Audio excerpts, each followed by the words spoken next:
नमस्कार मेरे सनातनी परिवार, हम हिंदुस्तानी चैनल पर आप सभी का बहुत बहुत स्वागत है। योगेश्वर श्री कृष्ण शरणम मामा। भगवान योगेश्वर श्री कृष्ण जो जो लीला करते हैं वो इस संसार में सामान्य मनुष्य के लिए करना बिल्कुल निषेध है, और इसीलिए महारास और रास लीला को जगत में संसार में जिस तरह से उसका उपहास किया गया है उसके लिए, और जो नकली श्री कृष्ण बन के बैठे हुए हैं कि हम श्री कृष्ण के अवतार है, ऐसे ठग बाबाओं के लिए आज का ये वीडियो है, क्योंकि इसका उत्तर है वो मिल जाएगा। जिसके भी मन में ये सवाल है कि भगवान श्री कृष्ण ने रास रचाया था, तो मित्रों इसका जवाब आज के वीडियो में मिलने वाला है। तो इसके लिए आप वीडियो अंत तक जरूर देखिएगा, और साथ ही इस चैनल पर यानी कि हम हिंदुस्तानी चैनल पर नए हैं तो चैनल को सब्सक्राइब कर दीजिए, साथ ही बाजू वाले बेल आइकन को प्रेस करना मत भूलिएगा, और वीडियो पसंद आता है तो लाइक और शेयर भी कर दीजिएगा। मित्रों आइए हम जानते हैं आगे। अगर कोई ये तर्क देता है कि भगवान श्री कृष्ण के कर्मों का पालन करना चाहिए, तो इस तर्क के उत्तर में श्री सुखदेव जी महाराज ने स्पष्ट कहा है कि ईश्वर अर्थात परम नियंता कभी कभी अपने ही आदेशों का अतिक्रमण कर सकते हैं, किंतु यह केवल स्वयं नियामक के लिए संभव है, उसके अनुयायियों के लिए नहीं। नियंता द्वारा किए गए असामान्य तथा असाधारण कार्यों का कभी भी अनुकरण नहीं किया जा सकता है। श्री सुखदेव जी ने आगाह किया है कि जो बद्ध जीव अपने वश में नहीं है उन्हें नियंता के असामान्य कार्यों के अनुकरण को सोचना भी नहीं चाहिए। एक मायावादी चिंतक झूठे ही अपने ईश्वरीय श्री कृष्ण होने का दावा कर सकता है, किंतु वह वास्तव में श्री कृष्ण की भांति कार्य संपन्न नहीं कर सकता। वह अपने अनुयायियों को झूठे ही रास नृत्य की नकल कराने के लिए मना सकता है, किंतु वह गोवर्धन पर्वत को उठा नहीं सकता। अभी इस कलिकाल में ऐसे अनेक प्रमाण मिलते हैं जहां श्री कृष्ण बनकर रास लीला का भोग करने के उद्देश्य से अपने अनुयायियों को धोखा दिया है। रास लीला का अनुकरण कोई नहीं कर सकता है। श्री सुखदेव जी कहते हैं कि कोई भी इसका अनुकरण करने का विचार तक न करे। वे विशेष रूप से उल्लेख करते हैं कि यदि कोई मूर्खतावश श्री कृष्ण की रास लीला का अनुकरण करने का यत्न करता है तो वह उसी तरह मरेगा जिस प्रकार शिव जी के विषपान का अनुकरण करने की इच्छा करने वाला व्यक्ति मरता है।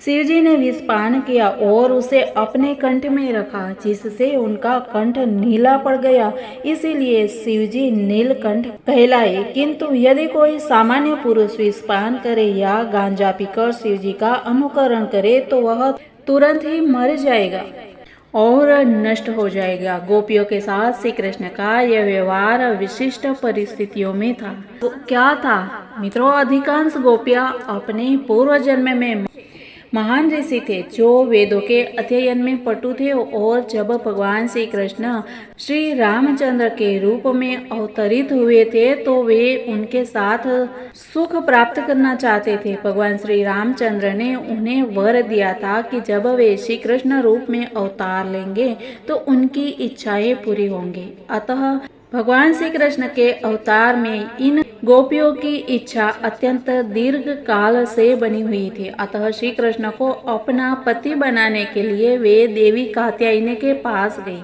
ऐसे अन्य अनेक उदाहरण हैं जो श्री कृष्ण की परम सत्ता को प्रमाणित करते हैं और यह प्रदर्शित करते हैं कि वे भौतिक जगत के विधि विधानों से बंधे हुए नहीं हैं। विशिष्ट परिस्थितियों में अपने भक्तों पर कृपा करने के लिए वे इच्छा अनुसार कार्य करते हैं, किंतु वे ही ऐसा कर सकते हैं क्योंकि वे परम नियंता हैं। सामान्य लोगों को चाहिए कि श्री कृष्ण द्वारा श्रीमद् भगवद गीता में दिए उपदेशों का पालन करें और रासलीला द्वारा कभी भी श्री कृष्ण का अनुकरण करने की कल्पना तक न करें। श्री कृष्ण द्वारा गोवर्धन पर्वत का उठाया जाना, पुतना जैसी राक्षसी का वध करना तथा अन्य घटनाएं स्पष्ट रूप से उनके अलौकिक कार्य है। इसी प्रकार रासलीला भी असामान्य कार्य है जिसका अनुकरण सामान्य व्यक्ति नहीं कर सकता। अर्जुन जैसे अपनी वृत्ति में लगे हुए सामान्य व्यक्ति को चाहिए कि वह श्री कृष्ण को प्रसन्न करने के लिए अपना कर्तव्य करे। यही उसके सामर्थ्य की बात है। अर्जुन योद्धा था और श्री कृष्ण की इच्छा थी कि उनको प्रसन्न करने के लिए वह युद्ध करे। पहले तो अर्जुन इसके लिए तैयार नहीं हुआ, किंतु बाद में वह राजी हो गया। सामान्य पुरुषों का कर्तव्य निभाने होते हैं। उन्हें कूद कर श्री कृष्ण का अनुकरण करके अपना विनाश नहीं करना चाहिए। मनुष्य को यह निश्चित रूप से जान लेना चाहिए कि गोपियों के वरदान स्वरूप श्री कृष्ण ने जो कुछ भी किया उसमें उनका कोई निजी स्वार्थ नहीं था। जैसा कि भगवद गीता में कहा गया है कि नमाम कर्माणि लिम्पन्ति, श्री कृष्ण को कभी अपने कर्मफल का सुख या दुख नहीं भोगना पड़ता, तो वे कभी अधर्म का आचरण नहीं करते। वे सभी धार्मिक कर्मों तथा सिद्धांतों से परे हैं। उन्हें प्रकृति के त्रिगुण छू तक नहीं पाते। वे समस्त जीवों के परम नियंता है। चाहे वह मानव समाज हो, स्वर्ग में देव समाज हो या जीवों के अधम योनियां हो, वे भौतिक प्रकृति के परम नियंता है। अतः उन्हें धर्म या अधर्म से कुछ भी लेना देना नहीं रहता। श्रीमद् भगवद गीता में भगवान श्री कृष्ण कहते हैं कि वह अवतरित होते हैं तो वे अपनी अंतरंग शक्ति से अवतरित होते हैं। वे सामान्य जीव की भांति कर्म के नियमों द्वारा शरीर धारण करने के लिए बाध्य नहीं होते हैं। अन्य प्रत्येक जीव को अपने पूर्व जन्म के अनुसार एक विशेष प्रकार का शरीर धारण करने के लिए बाध्य होना पड़ता है, किंतु जब श्री कृष्ण अवतरित होते हैं तो उन पर शरीर किसी पूर्व कर्म के द्वारा लादा नहीं चाहता। उनका शरीर उनके दिव्य आनंद की लीलाओं का वाहन है, जो उनकी अंतरंगी शक्ति द्वारा की जाती है। उन पर कर्म के नियमों का कोई बंधन नहीं है। इससे लोग जो अपने को श्री कृष्ण के तुल्य बतलाते हैं और रासलीला में प्रवृत्त होते हैं, सामान्य लोगों के लिए घातक स्थिति उत्पन्न करते हैं। भगवान श्री कृष्ण पहले से गोपियों तथा उनके पतियों के शरीर के भीतर परमात्मा रूप में उपस्थित थे। वे संपूर्ण जीवों के मार्गदर्शक हैं। इसीलिए परमात्मा ही कर्ता तथा सभी कर्मों का साक्षी है। श्री कृष्ण सबके हृदय में स्थित है और उन्हीं से सारे कर्म, स्मृति तथा विस्मृति उत्पन्न होती है। वे ही आदि पुरुष है जो वैदिक ज्ञान द्वारा ज्ञेय है। वे वेदांत दर्शन के रचयिता है तथा उसके पूर्ण ज्ञाता है। और यहाँ पे सबसे महत्वपूर्ण बात यह है कि श्री कृष्ण के साथ जो भी गोपियाँ थी वे अपने अपने भौतिक शरीरों में नहीं थी। उन्होंने अपने आध्यात्मिक शरीर में कृष्ण के साथ नृत्य किया था। उनके पति तो यही समझते थे कि उनकी पत्नियां उनके पास ही है। गोपियों के तथाकथित पति श्री कृष्ण की बहिरंगी शक्ति के प्रभाव से मोहित थे। अतः इसी शक्ति के कारण वे यह नहीं जान पाए थे कि उनकी पत्नियां श्री कृष्ण के साथ नृत्य करने गई है, तो फिर दूसरों की पत्नी के साथ नाचने का श्री कृष्ण पर कोई सवाल ही नहीं होता है। गोपियों के शरीर जो उनके पतियों के थे सैया पर थे, किंतु उनके आध्यात्मिक अंश जो कृष्ण के थे वे तो उनके साथ थे। श्री कृष्ण परम पुरुष पूर्ण आत्मा है और वे गोपियों के आध्यात्मिक शरीर के साथ ही थे। अतः श्री कृष्ण पर किसी प्रकार का आरोप नहीं लगाया जा सकता है। और वैसे भी हम इस संसार में रह के श्री कृष्ण और भगवान की शरण के बिना ये जीवन जो है वो अधूरा है।